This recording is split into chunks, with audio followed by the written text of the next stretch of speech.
Srila Prabhupada ki. Jai Vishnu Pada Paramahamsa Parivrajacharya Stotara Sata His Divine Grace Srila A.C. Bhaktivedanta Swami Srila Prabhupada ki. Srila Prabhupada ki. Srila Prabhupada Radharasbihari Mandir ki. Nitai Gaur Premanande. All glories to the assembled devotees, all glories to the assembled devotees, all glories to the assembled devotees. Today we are reading from Srila Giriraj Swami's book, I'll Build You a Temple, the Juhu story. We are starting with the chapter, it's called Dealing with Mr. Nair. First of all, not probably, but most of you don't know me. Every time I come here, there's so many new faces. My name is Mayapur Das. I'm a disciple of His Holiness Sridhar Swami. I used to serve here in SriSriRadhaRasbihariTemple Mandir from 1996 till 2004. And I'm always very happy to be here again. And I'm very, very grateful, happy, and honored that I can read from Srila Giriraj Maharaj's book, because I know how much I used to serve Srila Giriraj Swami, and when he was writing, not yet this book, but I know how much energy and how much attention, how much care and love he puts in each of his book, and how much every detail has to be perfect, how much editing has to be perfect. Mataji, you know how much Maharaj is like. I don't know how many readings there has to be, but many, 20 at least. 20 full readings have to be, and every detail. Every word has to be chosen so carefully so that it transfers the proper mood of how the things have been when Srila Prabhupada was around. And that just shows the love and care of Giriraj Maharaj and his disciples that have been present during the times that Radharasbihari has appeared in this place. So, dealing with Mr. Nair, we know who Mr. Nair was. He was the main negative character in the story of Juhu. So I'll just start. Encouraged by Prabhupada's presence in Bombay, I was determined to just carry on with the preaching there and not worry about the land. If necessary, Prabhupada said, we can simply make Hare Krishna land into a bus stop. We can have many buses for distributing our literature, and those buses can go traveling and distributing books, and they can come back to Hare Krishna land, the bus stop. And the devotees can spend a few days and become rejuvenated and get more books and then go out again. Of course, at that time, main activity of devotees were book distribution. So Prabhupada wanted to make this just as many books out. The permit we had for our small temple was only temporary. It had to be renewed every year. Near the end of the first year, when we approached the municipality for renewal, we did not get any reply. So we wrote them another letter, again without response. Finally, when the permit was about to expire, I took all the relevant papers and went straight to the municipal commissioner at City Hall. I explained the situation in less than 5 minutes, giving the man a concise account without mentioning of Mr. Nair or our dispute with him. And based on my explanation and the documentation I had brought, the commissioner granted the year's extension. Just as I was coming out of his office, however, I saw one of Mr. Nair's agents, and I could tell that something was up. So I went straight into the commissioner's secretary's office and induced him to type the permission right then on the spot and get the commissioner's signature. I sat there and waited until he returned with the signed document, and then I took it with me and left. But I knew that Mr. Nair was trying somehow to get the land back. And we can see here, Srila Giriraj Swami, how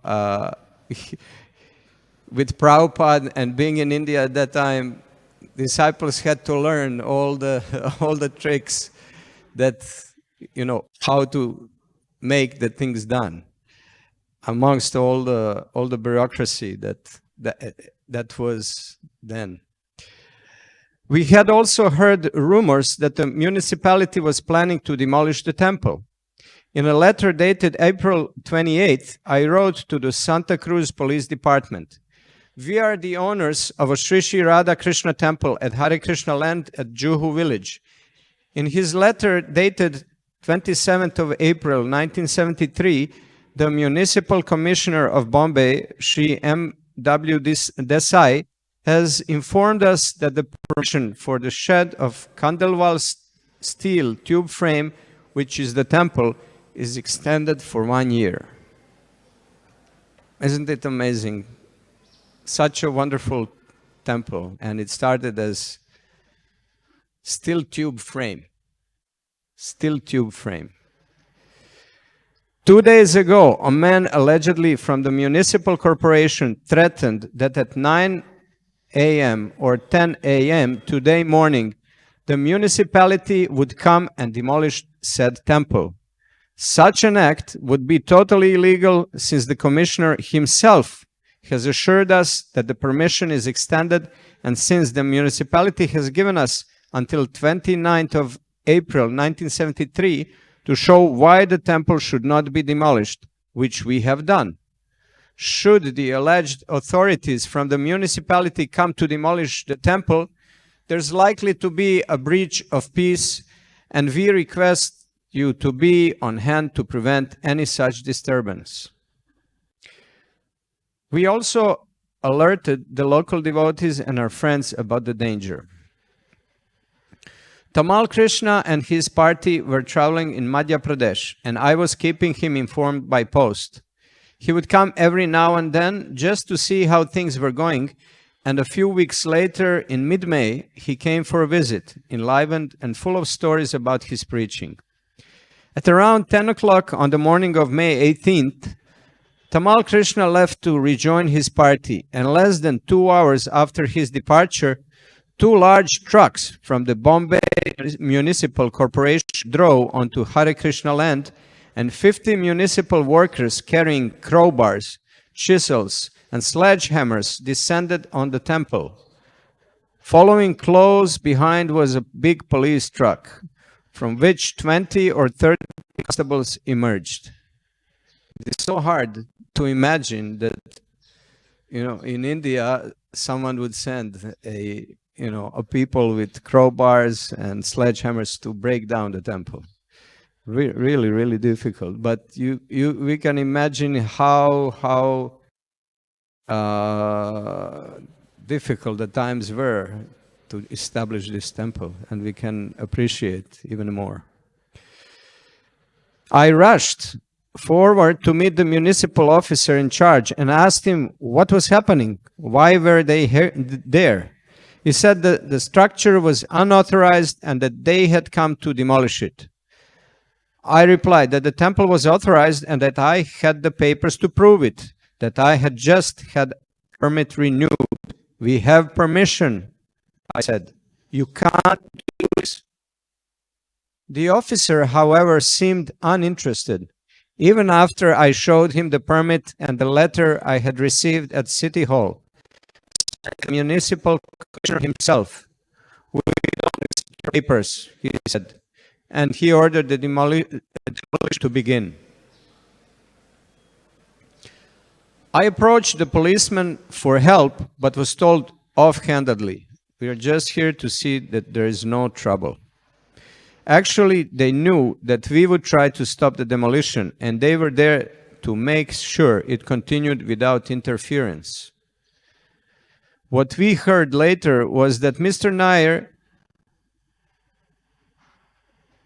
Mrs. Nair, has collected 25,000 rupees on the death of her husband and had distributed the money to the municipal corporation and the police.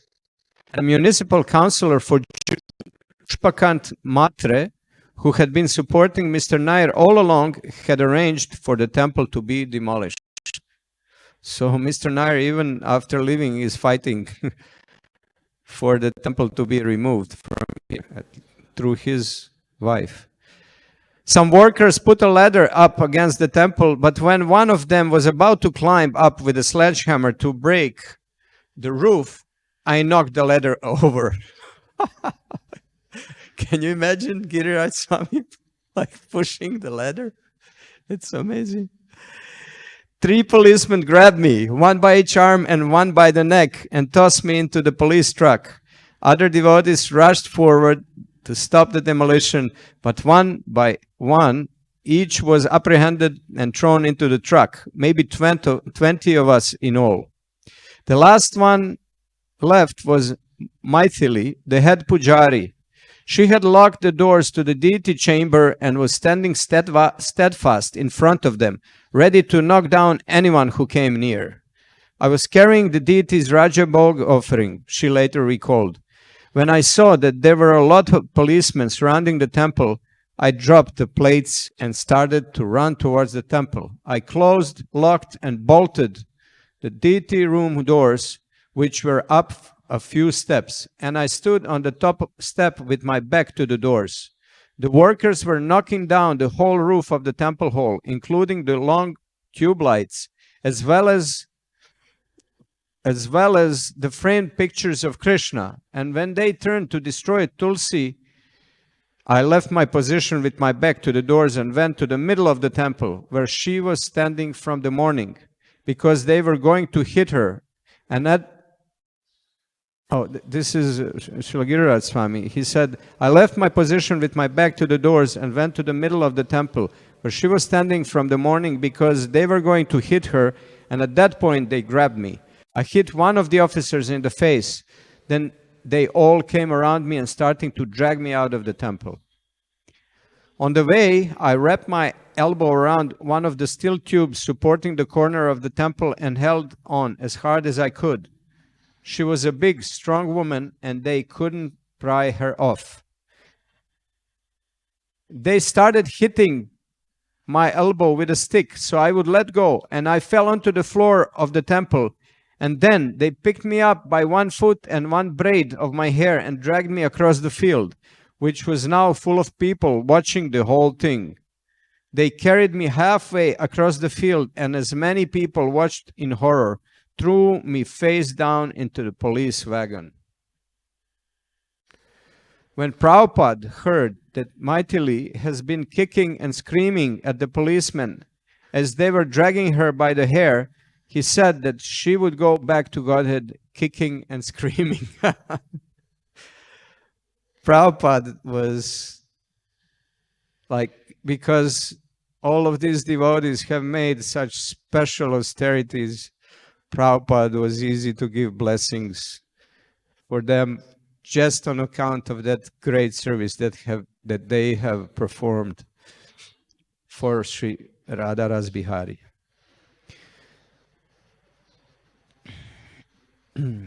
And he compared her to Draupadi, whose hair infamously had been grabbed by the evil Dushashan. After Maithili had been dragged from the temple, 2 women, Jagat Purusha's mother-in-law, Yashoda, and another local woman, guarded the deities. And because they were Hindu Indian ladies, the police did not touch them. But other than them, no one, not any of the hundreds of neighbors, tenants, or passerby, lifted a finger to help us. So sad. When the demolition squad had destroyed or dismantled the entire temple hall, except for the steel poles supporting the roof, they called for a blowtorch. Meanwhile, some of the neighbors who opposed us had gathered to watch and were laughing and joking together. Matre was standing by the little Shiva temple across the street, and he and his accomplices were enjoying the show. That little Shiva temple across the street is probably our temple across the street, Mukteshwar Mandir. One man who lived across the street, Krishna Rao Rane, stood quite close and was laughing as he watched the workers cutting the steel rods with a blowtorch. Before we arrived on the land, he had distilled illegal liquor there and hid it in the overgrown weeds and bushes. He was quite influential in Juhu in a tamasic sort of way and didn't think he would maintain the same power, the same hold on people with us there. Yashoda was also something of a mystic, and when she saw the man watching and laughing, she cursed him. Just as you're laughing now when Krishna's temple is being burned, one day you will also burn. Heavy. Only one devotee wasn't arrested during the demolition, Manasvi. He was crouched behind some bushes watching the whole thing. When he saw us all being carried away, he found a telephone, called Mr. Mahadevia and asked him to help. Mr. Mahadevia phoned Bal Thackeray, a staunch Hindu and founder and leader of the Shiv Sena, one of the Bombay's most powerful political parties, and told him what was happening. If he did not intervene, Mr. Mahadevia told him the temple would be destroyed and he would get a bad name. Bal Thackeray phoned the municipal commissioner, informed him of what was taking place, and told him to stop the demolition. The municipal commissioner, being part of the clique that had conspired against the temple, objected. But Bal Thackeray warned him, just remember who this city belongs to.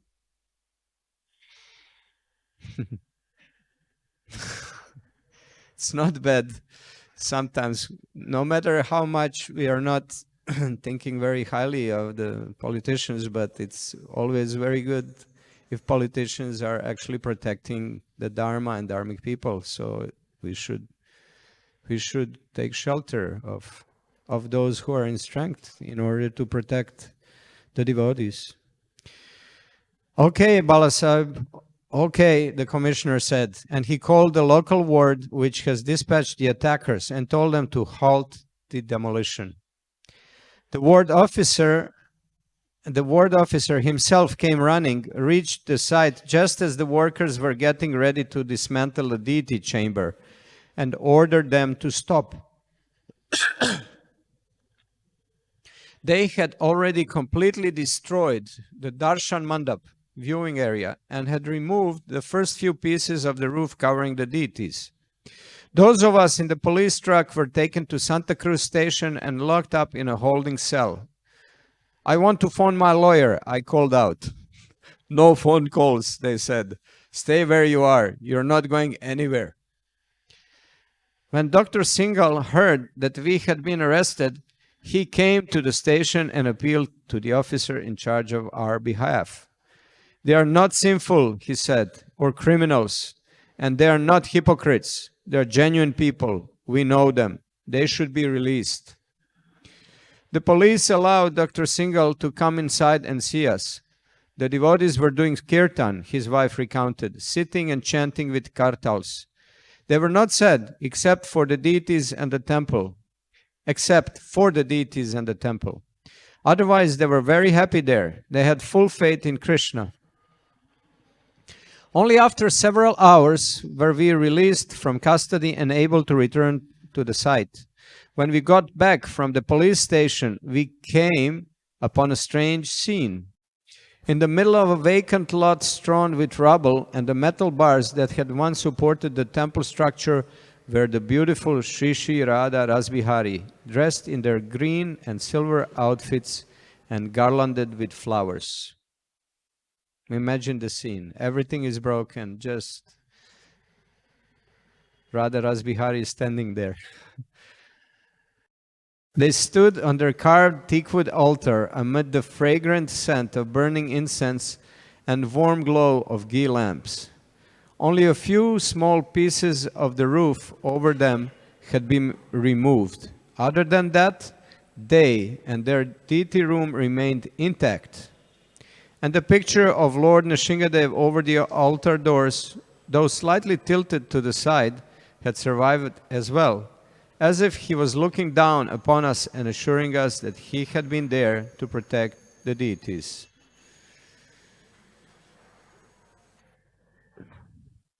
Jai SriSriRadhaRasbihari ki jai. Shri Gaurnita ki jai. Sitaram Lakshman Hanuman ki jai. It was amazing, mightily recalled. The flower that I had put behind the ear of Radha Rasbihari was still there, and the ghee lights were still burning. The only offering they had missed was the Rajbhog offering. The next morning, headlines broadcast the news of the temple demolition. Unauthorized temple demolished by municipal authorities. The media is always supporting the official plan. It was unauthorized demolition, not unauthorized temple, because as we heard, Giriraj Swami has already got a permission, so it was authorized. Announced the Free Press Journal. The makeshift Radha Krishna temple constructed about a year ago by followers of the Hare Krishna sect at Nairwadi, Juhu, was demolished by 30 municipal officers amidst police security. This resulted in a clash between members of Hare Krishna sect and municipal officers. Mahatre had arranged for hostile reports about us to appear everywhere, which, as we learned, could be achieved by bribing the newspaper people. He had been paying people off and spreading his false propaganda, telling them that we were hippies, drug users, kidnappers, even CIA agents. He raised questions about our charitable status with the charity commissioner, and even more alarming, had approached the Foreigners Registration Office to have us kicked out of India. When Srila Prabhupada was informed of what had happened, he was of course concerned, but he told us not to worry. The episode was part of Krishna's plan.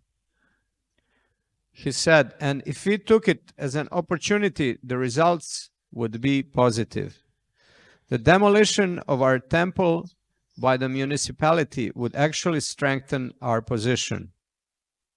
So just like in Bhagavatam, these are the modern time pastimes of Lord and his devotees. And we see that reversals are usually serving to be a story which is actually a kind of a witnessing of Lord's pastime with his devotees. And this is actually that Maharaj has written this book and many other books that about times that he spent with Prabhupada.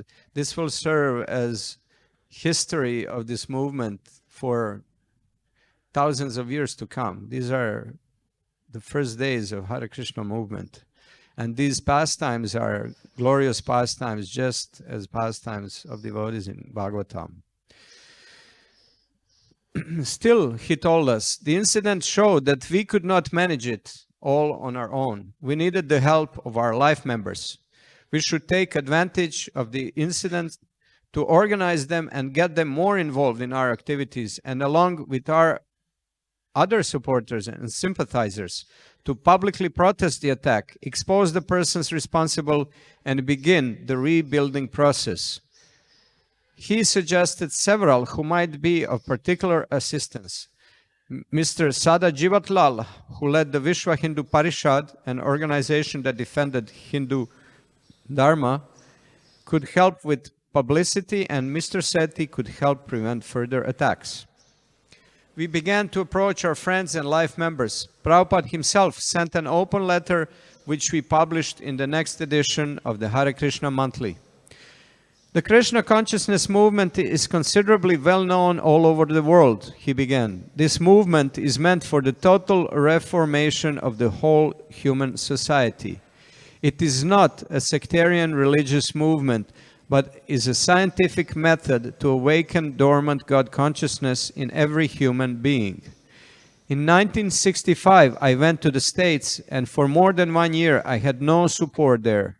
Later on, by July 1966, some of the younger section of America had joined me, and they supported this movement wholeheartedly. Our basic principle is the Bhagavad Gita as it is. After organizing this movement in America, Europe, Canada, Australia, and so on, I came back to India in 1970 with a group of American assistants. With this purpose, I took the Hare Krishna land. He then reported the latest development, that the Bombay municipality, under the influence of Mrs. Nair, had the audacity to smash our temple against the law and principle of religious faith. So a great clique is going on in Bombay to drive us away from the land without returning our money or compensation for damages. We have many sympathizers and life members of our society, and I wish they may come forward to help us in this precarious position and save the situation. Our cause is so noble, scientific, and pure that everyone, irrespective of caste, creed, and religion, should come forward and save us from this position. I hope that my appeal to the people of Bombay will not go in vain. As I was busy with other aspects of our effort, Harikesh had volunteered to publish a special demolition issue with a photo of the demolished temple wrapped around the front and back covers of and the heading, Religiosity in Shambles. Sada Jivatlal put his whole heart into the temple campaign and helped us arrange a meeting of all our Bombay life members downtown in Kama Hall. Only 12 or 15 showed up, but I read Prabhupada's letter, and Sada Jivatlal gave a strong keynote speech and urged members to get involved and to write letters to the mayor of Bombay.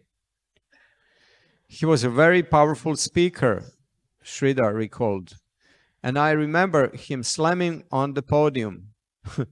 The temple must come up. The temple will come up. He was fired up. Sadaji was a pretty inspired person. He always supported Hindu causes, and this was a big thing for him. Sada Jivatlal gave us the use of his entire downtown office and enlisted the considerable weight of his wide range of friends and associates. Mr. Vinod Gupta, a member of Jana Sangh political party, which was committed to maintaining India's Hindu culture, joined with Kartikeya Mahadevia and others to form a Save the Temple committee and published a leaflet declaring ISKCON to be a bona fide Hindu organization. Sri Sarkar Singh of the Hindu Mahasabha threatened to go on a fast if the temple was not reconstructed. For more than 12 hours every day, assisted by Save the Temple committee members, we made phone calls, wrote letters, issued circulars, contacted newspapers, met with influential citizens and government officials, and generally approached as many people as possible. So we can see here that apparently unfavorable situation was turned into even more favorable support than before. This could have gone for years and years and years, the slight fight with Mr. Nair, Mrs. Nair, and prolonging it indefinitely. But Krishna is in everyone's heart, and he also inspires also those negative people to do what they have to do, only to make the support stronger for for Srila Prabhupada's devotees. For more than 12 hours every day, assisted by Save the Temple committee members, we made phone calls, wrote letters, issued circulars, contacted newspapers, met with influential citizens and government officials, and generally approached as many people as possible. We also set to work on getting permission to rebuild the temple.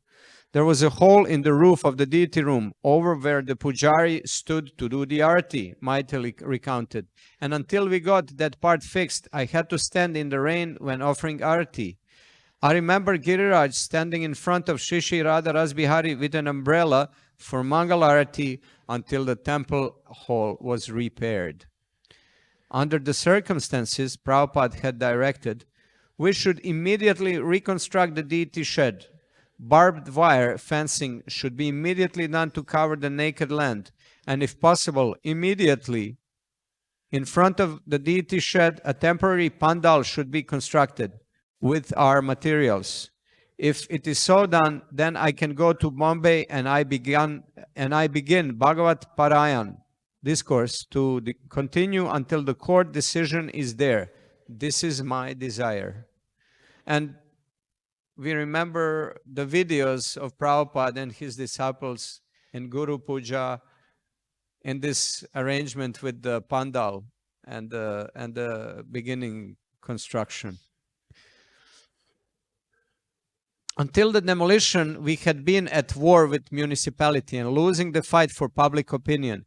Both the newspapers and the municipal council had been manipulated by Matre, and almost all the press was negative, if not hostile. The sensationalist tabloid Blitz, for instance, in an article headline, Hare Krishna hoax, called ISKCON a ludicrous cult and the devotees alien buffoons, and claimed that we were being funded by the US government. But Sad Jivatlal and I, or he with Yadubar and Vishaka, if I was busy, went to speak with the municipal councillors individually to explain the true situation and convince them that they should grant permission for the temple's reconstruction.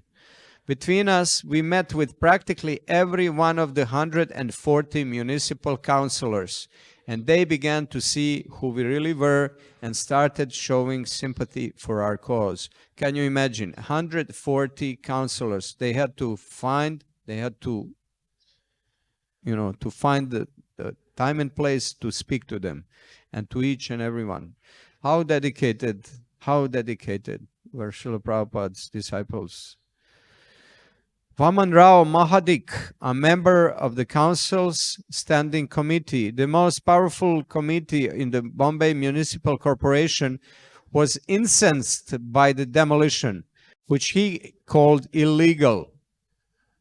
He wrote a letter to the chairman urging that the committee adjourn for a short time in protest against the ruthless action on the part of the municipal administration in demolishing the Radha Krishna Mandir, without prior intimation to the concerned persons or even after granting a temporary permission by the municipal commissioner on 27 April 1973, and further that during the course of the demolition operation the persons concerned with the said temple were kept in the police custody for about more than an hour, and that they were not allowed even to establish telephone contacts, and that one of the ladies were manhandled. The temple, he argued, should be rebuilt at municipal cost and permitted to stand until the court reached its decision on the land dispute. The partial demolition of a temporary steel shed of Hare Krishna Temple of the International Society for Krishna Consciousness by the civic authorities on Friday has raised a controversy. The Times of India reported, and the Bombay Municipal Commissioner has promised an inquiry into the matter. To protest against the action of the civic administration for demolishing the shed, for which a year's permission was granted last month, the standing committee adjourned for 5 minutes. Mr. Mahadik said what surprised him most was that unauthorized structures on municipal and government lands were tolerated by the administration, and asked whether the commissioner had taken action ignoring all the procedural rules because of a pressure from someone. Probe promised. Mrs. Nair and her supporters had acted on the belief that with the cancellation of the purchase agreement, our position was based solely on possession. With their false negative propaganda, they had expected that they could control public opinion and that if they destroyed the temple, they could easily drive us out. But their plan backfired. They had thought that they were dealing with just a handful of young foreigners, but they soon found themselves facing many of the Bombay's most influential citizens. Despite the unfavorable press, many Indians were shocked at the violent acts, and many were concerned that if one Hindu temple were destroyed without any response, without restitution and proper reprisal, others would be vulnerable and could similarly be destroyed. The tide began to turn. As Prabhupada had predicted, our position was strengthened and a great wave of sympathy rose in our favor. In addition to the many friends we had cultivated and the almost 700 life members we had enlisted, all of whom had developed a deep respect and affection for Srila Prabhupada, scores of Bombay residents, including many influential businessmen and politicians, were opposed to the violence and what they saw as an attack on Hindu faith. Some saw that the property of common citizens was being threatened. Today it is ISKCON Temple, wrote a reporter for the Sandesh Daily. Tomorrow it will be a question of some poor man's hut. If every time there is a tussle between money and justice and money wins every time, then what about citizens' welfare and what about his security? What about his future? And so let this problem be a people's problem. The reporter had visited the temple alone, he wrote, without anyone from either side, so that he could gather the true information which I could present before my readers. And the sum and substance of my visit, in short, is that there is a smell of some selfish political instruments being used in this matter.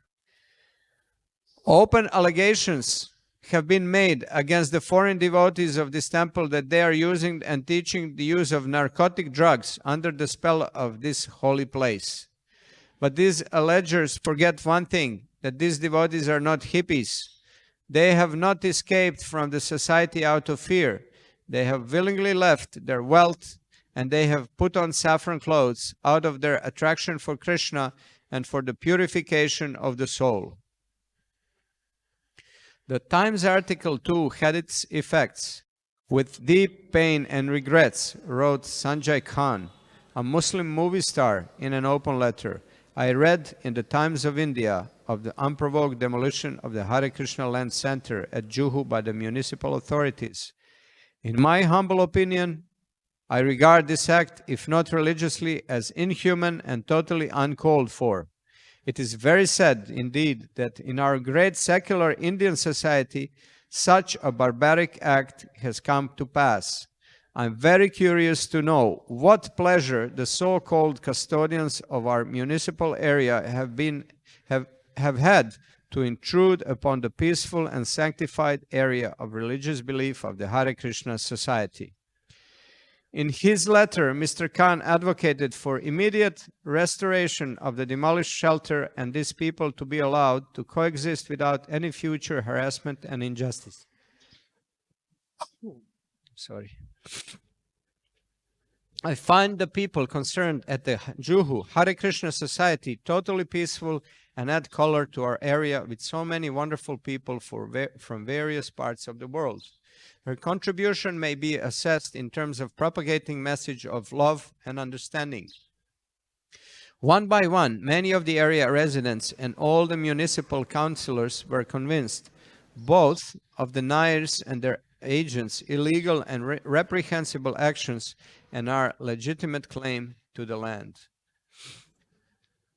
And after some discussion, Mr. Mahadik's proposal was adopted. Other than two abstaining members of the Congress party with which Matre was affiliated, the committee voted anonymously to censor those officials responsible for the attack. The Standing Committee Chairman, Bhagavat Shroff, wrote to M.W. Desai, the Municipal Commissioner of Greater Bombay.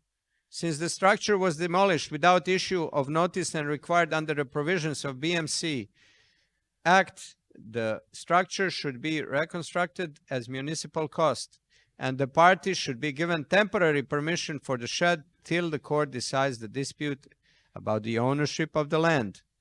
The Municipality Standing Committee has condemned the hasty action of the municipality, Prabhupada wrote Mrs. Singhal, and has agreed to reconstruct the shed at their cost.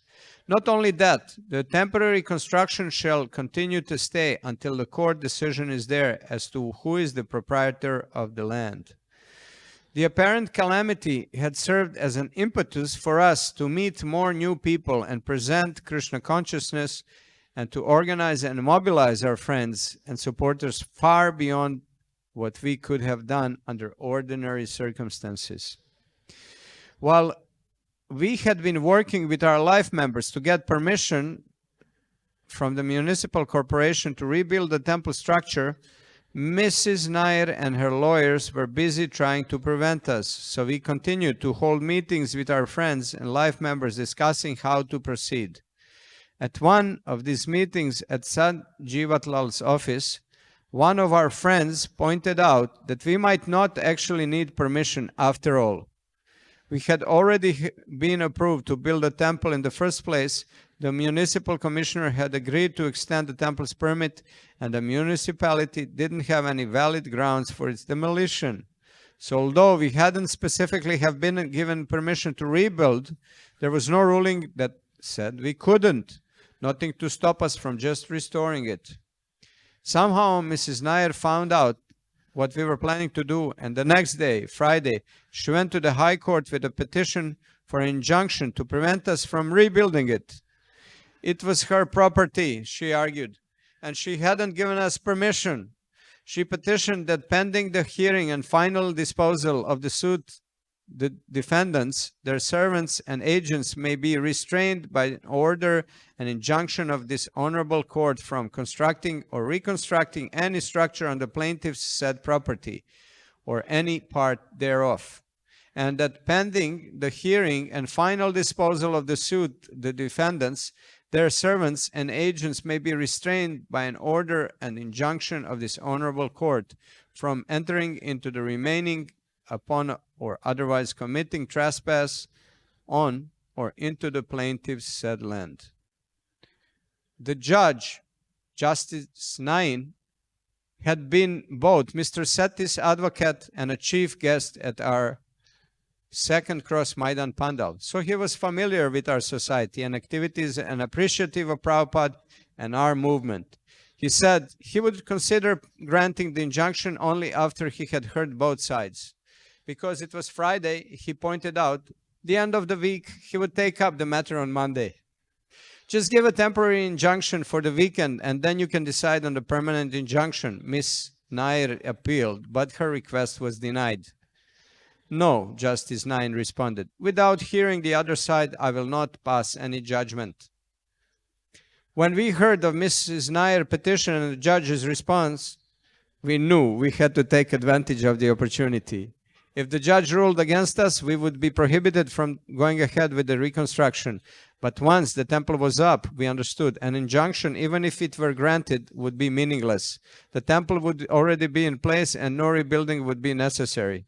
We figured we had the weekend until Monday morning to put up the structure. So the next day, Saturday, I went to see our friend Sushil Asnani, who was the lawyer of the Bhaktawar construction company and had many contacts, and told him what we had to do. We needed materials, asbestos sheets, sand, bricks, and cement. And although Sant Jivatlal's most visible business was his sweet shops, Punjabi Chandu Halwai Karachiwala, Prabhupada called him the Sweet Bowl King. He was also a building contractor, and he helped us arrange for some of the materials. In those days, it was difficult to get cement and almost as hard to get bricks. The demand exceeded the supply, and the government had imposed cement control. To purchase it legally one had to procure a government-approved quota. And by the time we were ready to proceed, it was weekend and many shops were closed. It so happened, however, that Mr. Sethi was in Juhu with his family to check on his house under construction and enjoy a weekend beach outing. And before returning home, he thought of visiting the temple. When we came, he recalled, we saw that the small shed has been demolished, and the description given to us of the demolition was horrifying. Not only was the temple demolished, but they wanted to take away the deities. Mr. Sethi was in poor health, but he declared, no matter what laborers are available or not, I will rebuild this temple and will do the labor work myself. As it turned out, he was able to bring plenty of laborers and also supplies from his own construction sites. I got the material from Andheri East, where my work was going on, he later recounted. Bricks, sand, cement, and asbestos cement sheets for the roof. We got an electric welding machine and a person from Jopadpati slum, or Jopadpati, who knew welding and welded all the pipes which the asbestos sheets would go on. In the course of the day, Mrs. Nair, Matre, and Mrs. Nair's solicitor, Bachubai Shah, all came to the site. You can't do this, they shouted, demanding that we stop.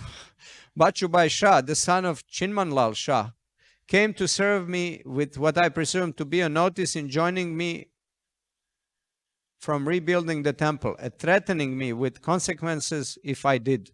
But when I saw him, I ran away as fast as I could, and he came running after me as fast as he could. And he came running after me as fast as he could in his suit and tie. The respectable solicitor Bachubai Shah is running after me like a child in a playground, I thought. Where is his dignity? He couldn't catch me, and when I looked back from a safe distance, I saw him looking frustrated, leave the letter with someone else who just happened to be there, with no proof that I had received or even would. Matre too demanded that we halt the construction. No, Mr. Sethi replied. Why we should stop? You can build it up, Matre threatened, but I will come in the night with 50 gundas and break it down. Mr. Sethi returned to his son, who was by his side, and said, Rajmohan, bring my revolver and my rifle. Then he said to Matre, don't bring 50 gundas, bring 100, bring 200. I have 250 cartridges. You'll have to bring at least 251. He had the Kshatriya side, and he was staunch. They did not count on the amazing heroism and bravery of my personal hero, Mr. P.L. Sethi, mightily said later, echoing everyone's admiration. As Braj Mohan Sethi remembered, so with the revolver in my hand and the rifle in Daddy's hand, we started the work. We could do this not because of something in us, but because of the blessings of Prabhupada. Only with his blessings and mercy could we start the construction. The entire night it was raining cats and dogs, but we never stopped the work. It went on. As the rain fell, Mr. Sethi recalled how by lifting Govardhan Hill, Lord Krishna had protected the inhabitants of Vrindavan from the devastating rainfall sent by Indra. He was unperturbed. Indra wants to test me, he thought. All right, if you want to come down, you can come down more heavily, but I have blessing of Srila Prabhupada. I have to rebuild the temple, and I will. They were joined on guard duty by Jagmohan Sursagar, a popular singer, Amritlal Pandya, Balkrishnan Chowg, Mr. Kejriwal, Manmohan Mohan Das, Dr. Singhal, and Bipin Desai, all life members. V.N. Bakshi, also a life member, organized 2 strong volunteers on motorcycles, and they circled the land and patrolled the road in front of the temple. A few police constables came in a van, but they left around midnight. I was overseeing the rebuilding, and Tamal Krishna told me, I want you to stay up all night and make sure the work is done. People will be working all night long, and Gundas may come to attack. I want you to stay up and make sure that the work keeps going and that nothing goes wrong. A few days earlier, Satsvarup Das Goswami, my first temple president, by whom I was greatly inspired, had passed through Bombay. I appreciated his humble and gentle demeanor, and I wanted to emulate him. When Tamal Krishna told me to stay up all night and oversee work, I mentioned how I wanted to be like Satsvarup Maharaj, a simple, humble sadhu. Tamal Krishna looked at me straight in the eyes and with a firm intensity and controlled anger responded, "Your humility will be there to stay up all night and make sure this temple gets rebuilt." I thought about it and I had to agree. Where was the humility if I was not ready to surrender to the order or desire of the spiritual master? If I would have retired for the evening so I could get up early and be a good devotee and chant my rounds, which wasn't bad, I wouldn't really have been humble. It was more humble to submit to the authority and do the needful for Srila Prabhupada's service. To be humble meant to be ready, without personal consideration, to do whatever the spiritual master wanted, whether or not it conformed to the popular conceptions of a humble sadhu. Mr. Sethi and his son, the friends and life members and the laborers stayed up all night to protect and complete the construction. I was there with a gun, Mr. Sethi recounted. We started at night. At 11, one man came at the road, but I challenged him. "If you come inside, I will shoot you." And he ran away and shouted to some other men, "They're ready to fight. Don't go there." Okay. It is 9 o'clock, so we have to stop. SriSriRadhaRasbihari ki, Srila Prabhupada ki, Nitai Gaur Premanande.